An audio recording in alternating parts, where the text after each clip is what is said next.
శ్రీ గురుభ్యో నమః.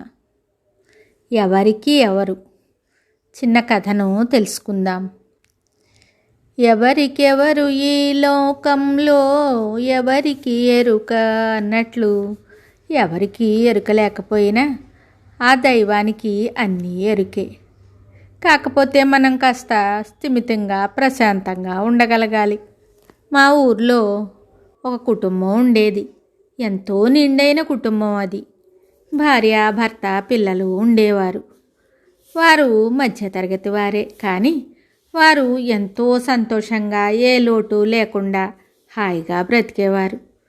సంతోషానికే వారింట్లో చోటు కానీ బాధకి కాదు అనేలాగా గంభీరంగా మహాసముద్రంలా ఉండేవారు ఆ ఇంటి యజమాని. అలా అని వారికి బాధలే లేవా అంటే ఉన్నాయి. ఈ భూమి మీద ఉన్న ప్రతి ఒక్కరికి బాధలు ఉంటాయి. కొందరికి ఎక్కువ, కొందరికి తక్కువ. అంతేకాని బాధలు లేనివారు, కంటి నుంచి నీరు రానివారు ఉండరు. వీటిని తట్టుకుని నిలబడిన వారే ధీరులు. సముద్రానికి కూడా ఉపద్రవాలుంటాయి. తుఫాన్లు, ఉప్పెన్లు, వాయుగుండాలు మొదలైనవి. కానీ వాటిని తట్టుకుని నిలబడుతుంది. వాయుగుండం తగ్గాక సముద్రం దగ్గరికి వెళితే సముద్రం ఎప్పటిలానే ప్రశాంతంగా ఉంటుంది. అలానే మనిషి కూడా వచ్చిన కష్టాన్నే తలుచుకుంటూ కూర్చోకూడదు. కష్టాన్ని అధిగమించి ఎప్పట్లాగే సాగిపోవాలి. మనం వెళ్ళే దారిలో ఎన్నో గోతులు, గొప్పులు, ముళ్ళు, రాళ్ళు ఇలా ఎన్నో ఉంటాయి. వాటిని అన్నింటినీ దాటుకుని వెళతాం. అప్పుడే మనం మన గమ్యాన్ని చేరగలుగుతాం. ఏ కష్టం కలకాలం ఉండదు. కొంత సమయం తరువాత మర్చిపోతాం. మనకు వచ్చేది ఏదీ శాశ్వతం కాదు. బాల్యం కొంత వయసుకి వెళ్ళిపోతుంది. అలాగే యవ్వనం కూడా కొంత వయసు దాకా ఉండి వెళ్ళిపోతుంది. వార్ధక్యం దానితో పాటే మనం వెళ్ళిపోతాం. ఏదీ శాశ్వతం కాదు. దేనికోసం బెంగపెట్టుకోకూడదు. మన జీవితమే శాశ్వతం కానప్పుడు మన జీవితంలో వచ్చేవి ఏవీ శాశ్వతం కావు అని మనం తెలుసుకుంటే మన జీవితం ఉన్నంతకాలం హాయిగా సంతోషంగా ఉంటాం. ఏ విషయానికి కలవరపడం. ఈ విషయాలు చెప్పడానికి వినటానికి బాగుంటాయి. ఆచరణలో వాటిని అధిగమించడం చాలా కష్టం.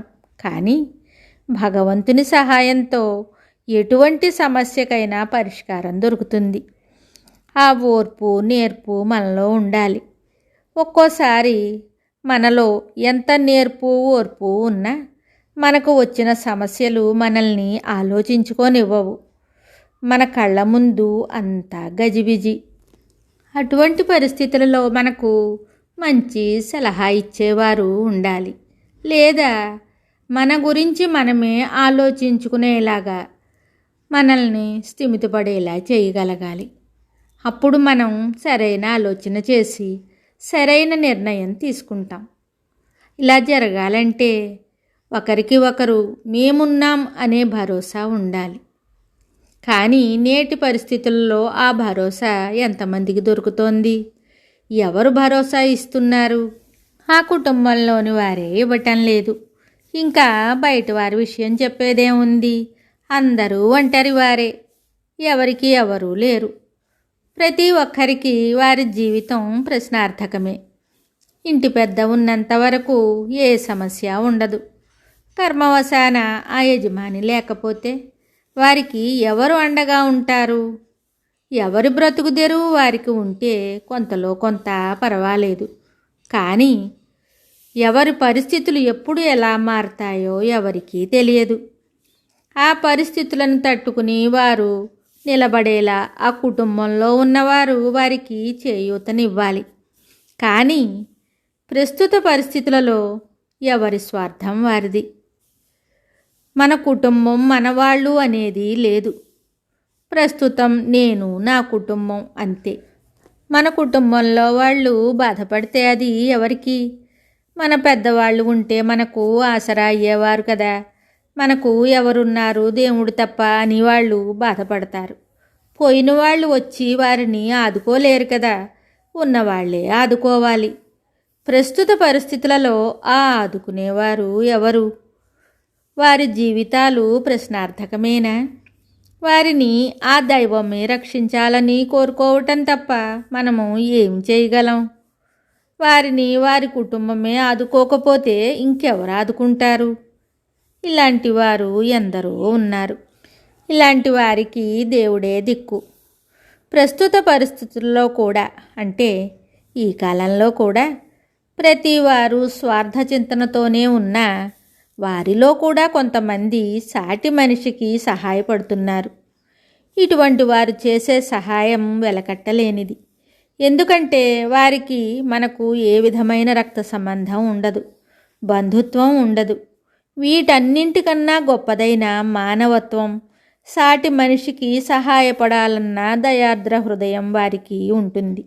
అందుచేత మనకు సాటి మనిషిగా మన సమస్యను అర్థం చేసుకున్న వారికి మనం కృతజ్ఞతగా ఉండాలి. ఒక అమ్మ కడుపును పుట్టిన వారు శత్రువులుగా ఉంటున్నారు.